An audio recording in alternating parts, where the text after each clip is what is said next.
USC's defensive effort against Oregon. Good, bad, better? You are Locked On Trojans, your daily podcast on the USC Trojans, part of the Locked On Podcast Network, your team every day.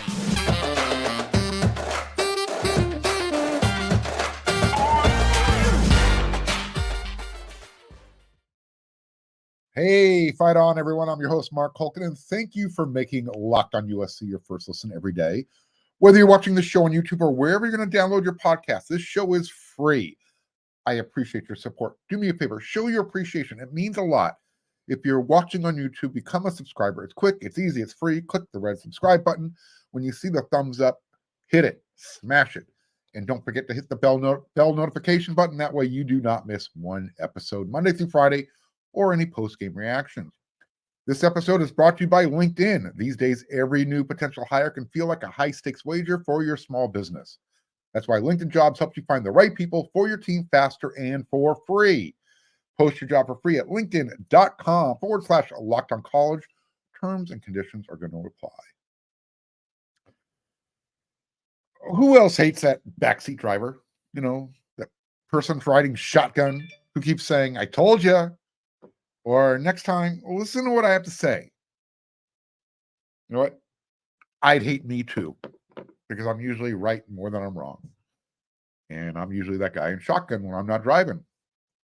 Yeah, I can be that guy. If you watch this show, you know I'm that guy. Most everyone, I think, will agree that Lincoln Riley should have made his personnel adjustment after the Cotton Bowl last year, or earlier this year in January.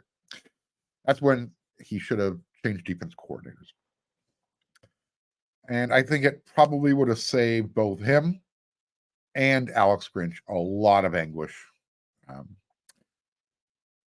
let's look at it from this perspective. I think it would have helped Alex Grinch's career. Instead of him having to go through this a second time with USC, big media spotlight, knowing that, USC was anticipated to make the playoffs, yada, yada, all the things that were ahead of USC at the beginning of the year. Had he not gone through what he went through this year, I would imagine his job prospects would be a little bit brighter than not having the absolute worst defense this country has ever seen. We'll see what happens. Good luck to him. But again, I think Lincoln Riley would probably say, yeah, you know what? I probably should have done it then. And I'll say this. Had Lincoln Riley made the change after the Notre Dame game, I think USC's defense would be better. I'll tell you why here in a second. I actually, against Oregon, I thought USC's defense, despite giving up 500 plus yards and 4 throwing touchdowns, I thought they actually played one of their, and I'm using the finger quotes, better games of the year. Now, did they get any sacks on Bo Nix? No. But no one has this year, really. Did they create a turnover? Well, they didn't recover any turnover. So yes, they did. They created a couple, actually. And that's just one of the differences between this year's defense and 2022. They're unlucky. The ball is not bouncing to them, not nearly as much as it did last year. Did USC's cornerbacks against Oregon or their safety, did the secondary look better? Not necessarily. In fact, those first 2 offensive series for Oregon, if you played in USC secondary, you should be embarrassed. That was just hard to watch. And they'll agree. Bo Nix threw for 412 yards against USC. Now, according to Pro Football Focus, 305 of those yards came after the catch. Let that sink in. Here's where I thought USC's defense was better. They were much better up front. And you're saying, well, what are you basing that on? They didn't get any sacks. They didn't really create that much pressure on Bo Nix. Sure, you're right. However, they kept a really good running team below their average, well below. In fact, when you have to carry the ball 31 times to get 141 net yards rushing, that's a hard day's work. So let's give a little bit of credit to saying, hey, you know what? That new defensive front looked better. They played better. Remember, everyone and their mother was rushing for the glory against USC before that Oregon game. I mean, even Washington. But like I said, they held a really good Oregon, running game to 141 yards, whatever that number was. That means the adjustment showed progress. Whatever Sean Newen and Brian Odom did in less than a week, it helped. So despite USC's secondary being a Swiss cheese zone instead of a no-fly zone, there was a little bit better defense being played. I know it doesn't show up statistically, but if you are watching it, you probably saw a little bit better defense. I saw it. Now, again, since we know Riley should have made this decision back in January, what if he had pulled the trigger after the Notre Dame game this year? USC didn't lose that game because of the defense, and that's probably why he didn't. USC's offense put USC's defense in really bad situations. With that said,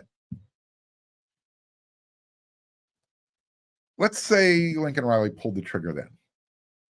I'm actually going to theorize that USC's defense right now, today, would be ranked somewhere in the 90s or in the high 80s instead of that triple-digit club. And they would have actually probably have beaten Utah. Again, USC lost on a walk-off field goal. Would they have beaten Utah? I don't know.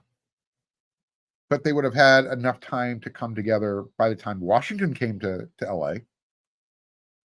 I mean, think about it. They essentially had 2+ days of practice, lab work on the field to prepare for Oregon.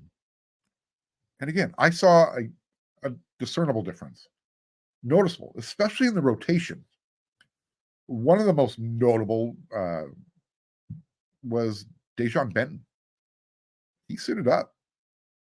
He got a DNP, coach's decision. Did not play. Tyrone Taleni, 36 snaps. He made his presence known. He's a bigger guy. He's one of the bigger guys on the team. He's also one of the older, one of the more mature guys. Bear Alexander, Solomon Byrd, they played 59 and 50 snaps on defense, respectively. So they weren't rotating as much. They were going with the bigger guys that they had in that locker room who could play on the defensive line. So again, I really liked that 4-man front that they showed. And I really liked how they just lined up. They weren't shifting before the snap. They were just looking to put a helmet on somebody instead of shooting the gaps. They were playing football. And that's why I really think that, had they made the change earlier in the season, they would have a little bit longer to adapt to this. Maybe USC doesn't have 4 losses right now. And think about in that game against Oregon, they got that 4th and 1 stop before, Solomon Byrd was called lining up in the neutral zone. Go look at, and you know what, on that note, go look at any goal line stance situation in a game, whether it's on the goal line or, 4th and 1 or less than 1, whatever. Everybody's always in a neutral zone infraction, including the offense. Whatever. Look, my point is, these guys were more stout up front. Whatever they were doing differently, now they kind of just have to figure out that linebacker situation. I know certain defensive personnel packages require that extra defensive back, but in this game against UCLA and whatever bowl game they're going to play in, I really would like to see them go to a base 4-3 personnel. And I think with that, a full week to prepare for the Bruins, I'm looking forward to seeing how much better they look. with that full week to prepare, and not having to get on an airplane the day before you're going to play a game. USC is opening up as a 6.5-point favorite. UCLA is already offensively challenged this year. I'm thinking this could be a decent game for USC's defense to save for the secondary, because those guys will, I don't know if they'll ever find the ball or somebody to tackle, but fingers crossed. Fight on. They'll do it one of these games. Maybe it'll be against UCLA. Maybe that'll happen. So we'll see what happens. New defense, a full week to prepare, a little bit of confidence after how they performed at Oregon. They kept fighting. They kept USC in the game. It's hard to believe. But USC's defense, they performed admirably. So tell me what you think. You know where the comment section is.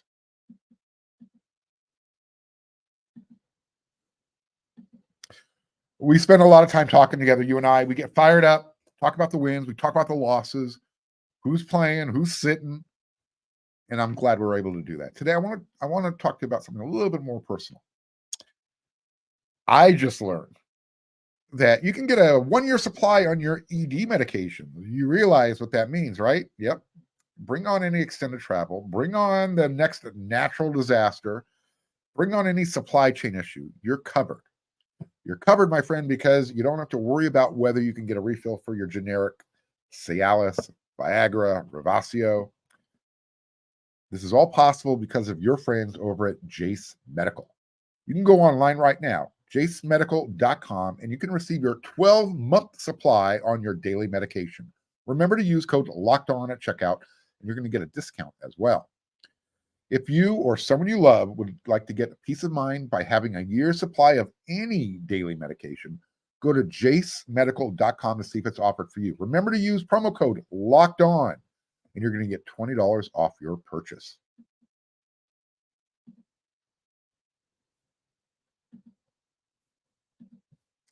The college football season is here, and this season, Locked On is kicking up our coverage. Every Friday from 12 p.m. to 1 p.m. Eastern, go to Locked On College YouTube channel, and you can get caught up on the college football playoff implications, the conference rivalry games, and you're going to go in-depth like only Locked On can, including insight and analysis from our stable of Locked On College hosts covering their team every day. Find Locked On College Football live every Friday from 12 p.m. to 1 p.m. Eastern on any Locked On College YouTube channel. You won't want to miss it. Beat the Bruins. Got a question. Again, give me the feedback. In fact, I know this is one you guys are going to want to participate in. Which USC UCLA game was your favorite? Which was your least favorite? That's right. We're going to be talking USC UCLA all week. So, beat the Bruins. I'm going to start with my least favorite so I can get those out of the way. Not exactly a pig farmer, but my least favorite game, USC UCLA, was probably the John Barnes game. You're saying who? Exactly. He was a walk-on quarterback at UCLA, and he walked on at UCLA because University of California, Santa Barbara, UCSB, the Gauchos, who had a Division II football program, had to shut it down. No interest. Nobody went to their games. They had bigger crowds for their lacrosse games than they had for their football games. They had bigger crowds for their intramural rugby games than for their football games. So, his name was John Barnes. He came in, played against USC, and I don't know, threw for a gazillion yards. UCLA beat USC. It was during the, never want to hear that name again. Anyways. Or, you know what? If that game wasn't bad enough for you, you could probably pick any one of those games during the 8-game losing streak. But Cade McNown is still a puke face. You know what I'm talking about. Anybody who's been around long enough knows that Cade McPukeface threw up all over the field. That's just who he was. It's one of the things he's remembered for. That and beating USC 4 times. The obvious answer is the worst loss ever for USC. Maybe not ever, but the one that sticks out for me, 13-9. That's all. That's all we're going to say. Those are my least favorite games. Let's focus on the positives now. My first favorite game in this rivalry, way back in 1977. I was 10 years old. And that's when Frank Jordan kicked the game-winning field goal. I think there's like 2 seconds left on the clock. USC won 29-27. And bonus, it kept UCLA out of the Rose Bowl that year. Yeah. UCLA had beaten Washington earlier that season. So by USC beating UCLA, Washington got to step over the Bruins carcass, and they played in the Rose Bowl. And here's the thing. USC was just kind of okay in 1977. They weren't great. They're kind of like this 2023 team. But you know what? I'm not saying it's going to happen. A year later, in 1978, USC was great again. They won the national championship. So maybe history will repeat itself. I'm not hoping for a walk-off field goal type of win. I wouldn't mind it, but I don't want that. I just want a very nice, comfortable win for USC in this game. They deserve it, right? My personal favorite, and not just because of the 27-0 shutout that happened in 2001. That was Pete Carroll's first year. 27-0 was great. But what helped USC get that shutout was that Antoine Simmons pick six. Yeah, he won 5-hole. You remember. Brian Poley-Dixon thought the play was over. He's kind of just like looking around. All of a sudden, Antoine Simmons, he's high-stepping it into the end zone, strutting it. It was great. And the reason why that's my personal favorite is because that young man, he almost died on the operating table. He had a stomach tumor removed, and things weren't going great during the procedure. So you think about everything that he went through personally, and he came back, got himself back into football shape, back on the football field, and that was what he got to make the highlight of his career, I would imagine. What about that 50-0 win? That was pretty cool. Anytime you shut out the Bruins, that's a pretty cool day. And when it's 50-0, that's an extremely awesome day. USC wasn't able to go to a bowl game that season, though. That was 2011. They were in sanctions. Remember the whole, you know what was going on. What's so funny is the week of that game, UCLA's head coach, Rick Neuheisel, he said that he felt the program had closed the gap between them and USC. Oh, man. Ouch. Want to get away? So Matt Barkley, the Trojans, they led, I think it was like 50-0. There was still almost 10 minutes left in that game when it was 50-0. That's when they took the foot off the gas. And you know what made that win, even more enjoyable? Again, USC couldn't go to a bowl game. So they couldn't play in the conference championship game. That means UCLA had to represent the South Division. They were going to play in the conference championship game with a 6-6 record. They lost that game. Then they had to go play in a bowl game against Illinois with a 6-7 record. They lost that bowl game. They finished the season 6-8. It was a good year. Maybe not a great.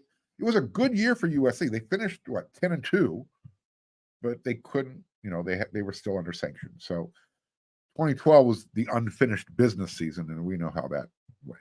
So, moving forward, how about 66-19? That was a pretty good score, right? 2005. Complete and total domination. In 2005, USC's offense was what this offense in 2023 was supposed to do. Whatever they wanted, whenever they wanted, how they wanted. In that game against UCLA, they did. Reggie Bush, he went nutso. 260 yards running. 260 yards rushing the ball for Reggie Bush alone. Lendale White, he only ran the ball 14 times. However, in those 14 carries, About a buck 50, 154 yards, 2 touchdowns. The Trojans in that game, they led 24-0, and at one point it was 59-6 in the fourth quarter. Yes. Yeah, baby. Beat the Bruins. In that game, USC's offense put up 679 yards. Their defense, they held UCLA to 275 yards total offense. I mentioned USC knew they could do whatever they wanted, when they wanted. They knew they wanted to run the football that day. I told you those numbers. Reggie Bush, 260. Lendale White, 154. 430 yards. Do the math. Break out your calculators. That's over 8 yards per carry. Lincoln Riley, just sending a message to you now. If your offense is running for 5 yards a carry or more against the Bruins, who have a good defense, keep doing it. You stopped doing it when you had 100 yards in the first quarter against Utah, who had a really good run defense. Just saying. That's all. Just saying. Another reason why that 66-19 game probably sits at number one for me. It was USC's 34th straight win in a row for that team. Well, not for that specific team, but USC as a team had won 34 games in a row with a 66-19 butt whooping over UCLA. And because that was their last win before USC's defense lost their containment on the edge against Vince. Your knee was down young. Anyways.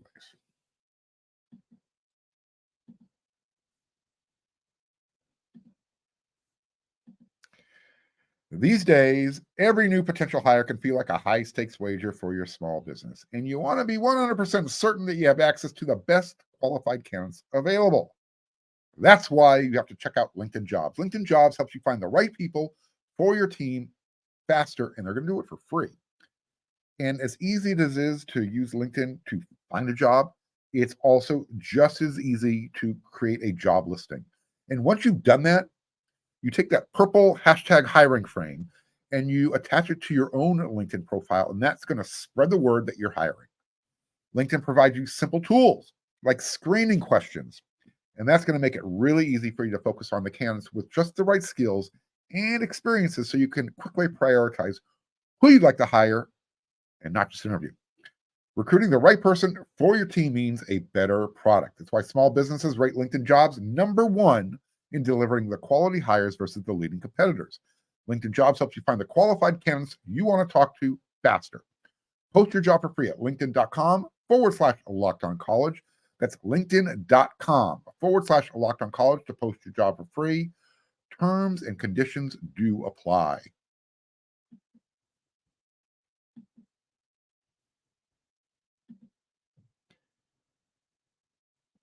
What's happened to this rivalry between USC and UCLA? We're going to be talking about this all week long. So just kind of relax, sit back in the chair, whatever, grab your adult beverage. Let's enjoy this together. This used to be a game that everyone looked forward to. And now it just kind of feels like another game. It's weird. I think it probably has something to do, mostly to do with neither team has had any type of sustained success lately, or in UCLA's case, ever. I'm kidding. You know what I mean? I mean, they've had little brief windows, little pockets where it looks like, ooh, UCLA is coming up. That doesn't happen. Bob Toledo was really their best chance of going westward ho. No, didn't happen. I mean, they had some nice years, with Terry Donahue. You had Dick Vermeil before that. It's just, they've just never been able to put it together. Even during that 8-game streak, it's just UCLA uses the football season to keep the seats at Pauley Pavilion nice and shiny for basketball season. That's all football season's around for them. That and to beat USC. That is their season, period. Now, this game coming up, you've got USC's offense versus UCLA's defense. You think, what? Look, I know the world is upside down, but the fact that we are talking about UCLA having a great defense, that's weird.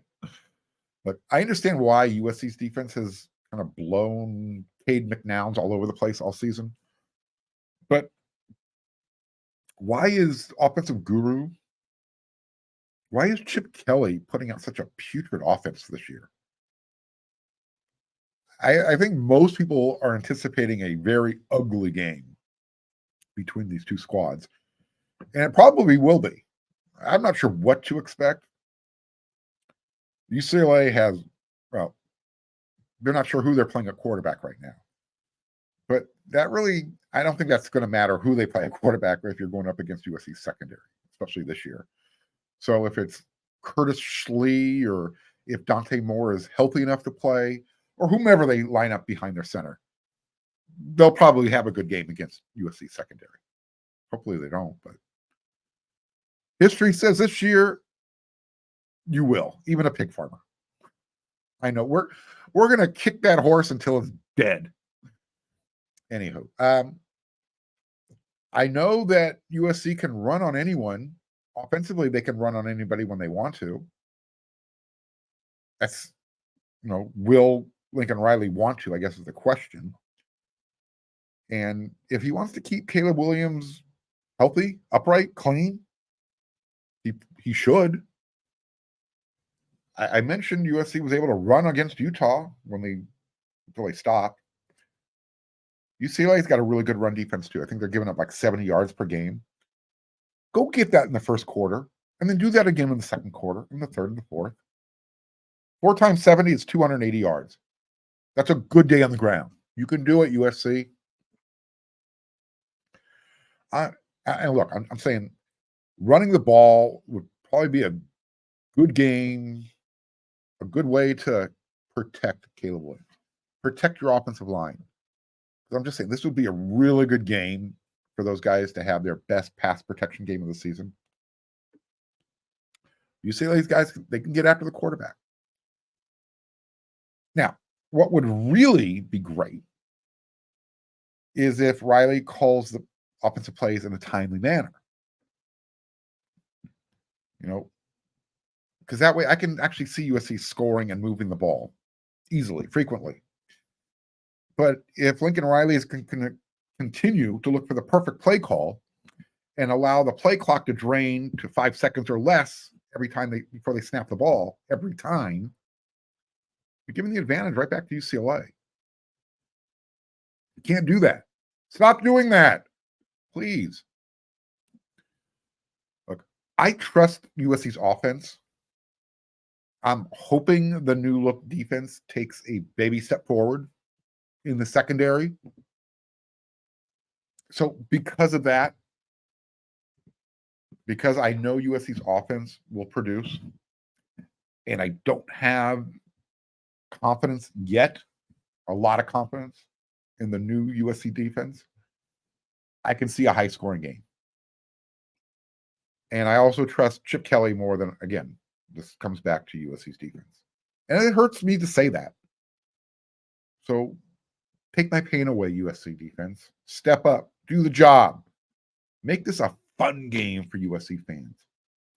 Let's send USC out of the regular season on a winning note, 8-4. Look forward to that bye week. Maybe some more good news about a new defensive coordinator. Some names are starting to surface. We'll get into that during this week as well. We're already at the end of the show, so I'm not going to start speculating and leading you in. But stay tuned this week. We'll start talking about it. And we're going to continue to talk about USC UCLA. So until that next episode of Locked on USC, which will be coming at you tomorrow, because we come at you 5 times a week, everyone. You know what to do.